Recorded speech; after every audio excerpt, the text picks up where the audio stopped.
What's up, y'all? Brandon with BC Talks here. Fun fact, it is the 2-year anniversary of the channel. Hell yeah, man. Congratulations, dude. That's amazing. Hell yeah. Well, technically, the 2-year anniversary of the channel was this past Friday, April 11th, but I wasn't able to get a video out until today, so we're celebrating today. But if you go to my channel information, I think it says that I started the channel on February 27th. However, I didn't actually post the first video until April 11th of 2023, and that was, funny enough, a recap of Star Wars Celebration. And now 2 years later, this week, this actually starting on Friday, this Friday, is Star Wars Celebration in Japan this year. Now, there isn't as much interest in Star Wars Celebration, or really Star Wars in general, as much this year as there have been past years. After the past couple of dud shows that they put out, the interest has kind of gone down. But, Star Wars Celebrations this weekend, it's rumored that we might get a Mandalorian and Grogu trailer, so that should get some more excitement around Star Wars. They're also re-releasing Revenge of the Sith in movie theaters to screen, so if you haven't seen that in the theaters, you can go see that. I'm definitely going to go see that. I had a lot of fun when they re-released Episode 1, A New Hope. I think it was last year or the year before. I had a lot of fun in that, so I'm going to go see Revenge of the Sith again. And the Andor is coming out at the end of the month, so there's a lot of Star Wars content that's going to start coming out, and Andor is going to be really good, so hopefully all of that will get the fan base more jazzed about Star Wars again. Speaking of Star Wars, I do have some Star Wars related content that we're going to go over in today's video as well. Now, this is going to be part 2 of the cards and comics video, specifically the comics part. We're not going to go over cards today in their place. We're actually going to talk about a couple of Funko Pops I picked up at the Antique Mall. But in that video, which I'll put a link up above if you haven't seen that, go watch that. The other comics from that video that I picked up at the Antique Mall, we're going to go over today, as well as a couple of Funko Pops that I picked up from the Antique Mall. So let's get into today's video. All right, so we're going to start off with the Funko Pops, and like I said, those are topical because they are both Star Wars related Funko Pops. And the first one we have here is The Mandalorian and Grogu. Now, this is obviously topical because, like I said, on Friday we're supposed to be getting, it's rumored that we're going to get the Mandalorian and Grogu movie trailer, or not the full trailer, but a teaser. So hopefully we get that. And then, hopefully we get that and it gets everybody excited about Star Wars again for once. But this is a really cool Funko Pop. I love this Funko Pop. Obviously, I love the Mandalorian Grogu. Y'all know I have the Mandalorian Grogu hot toy in every video. Every video since the very first video, which was the Star Wars Celebration video. They've been in every video. And so I really love The Mandalorian and Grogu. The Mandalorian is probably my favorite of the prequel era characters. The new characters in the post-prequel era, I should say, characters. And then another one of my favorite of the newer characters, like the Rebels era, the Dave Filoni characters. This is Bo-Katan Kryze. I love Bo-Katan. Y'all know Wonder Woman's my favorite character, so I love Bo-Katan and characters like that. Bo-Katan's a great character. I think Katie Sackhoff did a great job in The Mandalorian portraying her, and I would love to see a show just about Bo-Katan. And I love this one because this one, she has the shield and the Darksaber as well. I think it's, the Darksaber as well. So this one, whenever I get my Star Wars display back up, this one's going on the display for sure. I love The Mandalorian and Grogu and Bo-Katan, two of my favorite characters. So those were two that I had to pick up that I didn't have. Definitely had to pick those up for the Funko Pop collection. Now, onto the comics. Like I said, this is the second set of comics that I got from the Antique Mall from that Cards and Comics video. And these are the more interesting of the comics. All of them are interesting, at least I thought so. But these are more of my favorite of the comics. And so we're going to start off with one of my favorite newer DC characters, or at least DC live action characters, that is Peacemaker. Now, Peacemaker is actually a pretty old character in comics, but he's newer to the DC live action, obviously played by John Cena. This is Peacemaker #1 from 1988. And this is the first appearance of Wolfgang Schmidt, who was the Peacemaker's father, and he was played brilliantly by, I forget the actor's name, it's escaped me right now. I'll put it on the screen in post. But he played a terrible character, but he played him very well. It's always good when an actor, when you hate a character, you know that actor did a good job. And this is also the first team appearance of Project Peacemaker, which is a task force assembled to monitor the Peacemaker. And now this is actually a book I've been looking for a while. When the Peacemaker show came out, I really fell in love with John Cena's portrayal of him, and so one of my collecting goals was to get every key for Peacemaker. Now, some of the older ones are going to be harder to get, but this is one that I was looking for a while. I love this cover with I love yellow and purple covers. So they got the yellow on there and the purple in the background. We have another purple cover coming up next. But and then I love he has the helmet there. And this is actually, if you're not familiar with Peacemaker, he was actually a Charlton Comics character. Now, if you're a follower of the channel for a while, you're familiar with Charlton Comics because they make a lot of the romance comics that I collect. They also created so Peacemaker was a Charlton Comics character. It was like a quote unquote indie. I wouldn't say indie, but like a third party of the outside of Marvel and DC comic producer. They made a lot of romance comics. They made a lot of war comics and things of that nature. And so Peacemaker was a Charlton Comics character. Also, the Blue Beetle was a Charlton Comics character.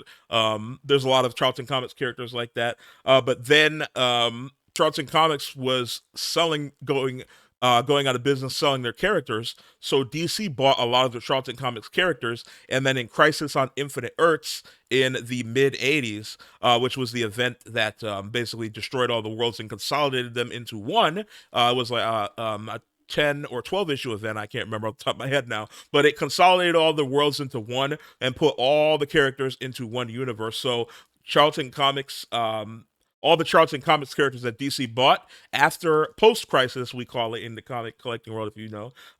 Post-crisis, all those characters got consolidated into the DC universe. So this is the first post-crisis comic for Peacemaker. It's not his first post-crisis appearance, but it's his first post-crisis, comic where he's the head of the comic. So, and I love the cover, like I said before, the face he's making. And so, yeah, this is one of the keys that I've been looking for a while, and I got it for $250. So, really great deal. Looks really great in the Mylar.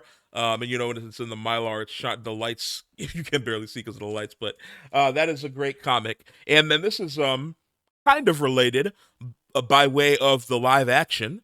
This next one is Legends #1. You might have seen this comic before. It's another purple comic.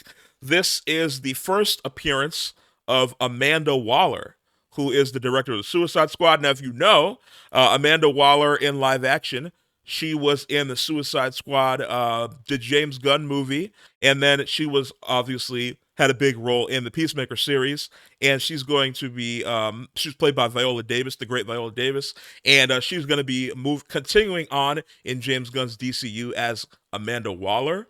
There was rumors of a Amanda Waller series. I don't know if they're still making that, like a TV series about Amanda Waller. And there was a great series of comics earlier last year, middle later of last year, that delved more into Amanda Waller's character. I really liked those comics as well. But this is Legends #1. It's also the first appearance of Brimstone, a character named Brimstone. Now, this is another key that I've been looking for because I love the purple cover, and y'all. Well, maybe you don't know if you've been following the channel since the very beginning. I think I've talked about this before. Darkseid is probably my favorite villain in all of comics. I love Darkseid. Darkseid is. Love Darkseid. So to have Darkseid on this cover, and it's a purple cover. I love purple covers. So this is a really great cover in the Mylar as well. And I had been hoping one day to stumble upon this in like a dollar bin or a cheap comic bin. So I got all these for $250. It averaged out to $250 because they are having like a deal where you buy a bunch and they would take some percentage off. So it averaged out the comics to about $250 a book. So to get this for $250 was a really great deal. And like I said, Darkseid is my favorite villain in all of comics. So I love Darkseid. I can't wait to see Darkseid done well in DC. I thought the dark side in Zack Snyder's Justice League was okay, but I really want to see like a powerful, like kind of like how they did Thanos well in the MCU. I want to see them do that for Darkseid because Darkseid is one of the most powerful and fearsome villains I think in all the comics. One of them, he's definitely up there. And when you do him right, when he's done right, he is an amazing villain. So I'm hoping James Gunn gets him into the DCU at some point. The next one we have here, speaking of Charlton Comics, romance comics, we have a couple of Charlton Comics romance here. This is Sweethearts number 122. We haven't had a romance comic in a while, so I have a couple here. This is Sweethearts number 122. You know, Charlton Comics, they're so interesting to me because there's such a mystery surrounding a lot of them since Charlton's been bought and passed around so much. Now, if you check the comic database, there is some debate about who actually penned and inked some of the stories in this issue. But regardless, this is a great cover. I love this cover with the blonde hair with the single tear going down, and it's got a floating head, which y'all know I love the floating heads there up there with. And as a poster, now if you follow the channel and any of my romance comics hauls, you know that a lot of these Charlton Comics these Charlton Comics, so that's a tongue twister. A lot of these Charlton Comics, romance comics, they have posters in them of characters from that show, The Partridge Family. So this has another poster. I will pop that open for y'all. This poster is of Susan Day, who played Laura Partridge in the show. All right, so I got it open, and this is the poster of Lauren Day. She is here, and you know, I've got to say she's probably super old now, but she was quite the looker back in the day, I'll say.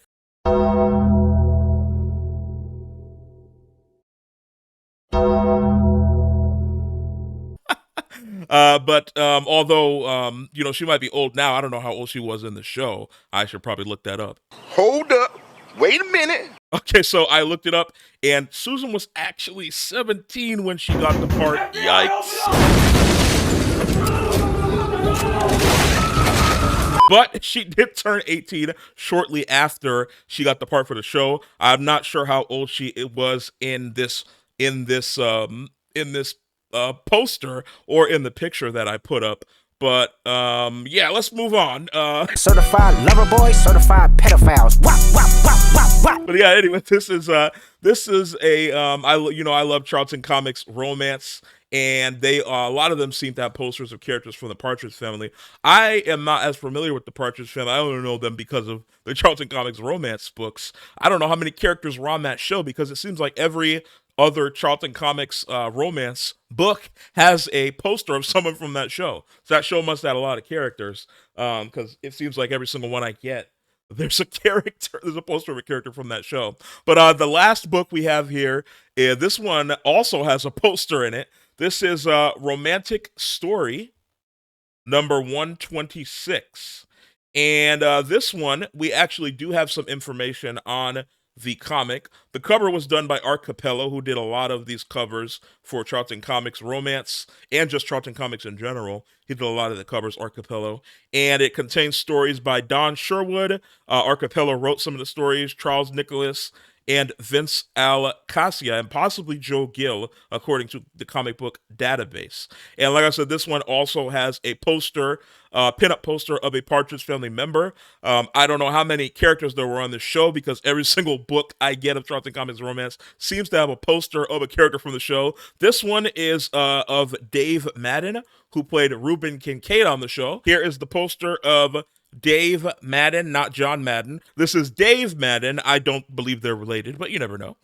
He does kind of look like, a younger John Madden now that I think about it, but I'm pretty sure they're not related. But Dave Madden, who was Reuben Kincaid on the Partridge Family. And like I said, I don't know how many characters there were in the show, but every single Charlton Comics romance book I get seems to have a poster of a character from the show, and I have a few of these. Like at least 20 of these, and I feel like every single one has had a poster. So, for the older comic book fans that might be watchers of the channel, let me know down in the comics if you watched the Partridge family or are familiar with the show, how many characters there were on that show, because unless they're doing repeats and I'm not recognizing it, they're just repeating some of the same characters. I don't think I've seen those too. But yeah, y'all can let me know down in the comments how many characters were in that show, because it seems like there were a lot. And that is going to do it for today's video, the Funko Pop and comic book haul from the Antique Mall. Let me know down in the comments below what your favorite pickup that I got was from the Antique Mall. And leave a like on the video and subscribe to the channel for more comic book, Funko Pop, and all sorts of other content. And I will see y'all another day.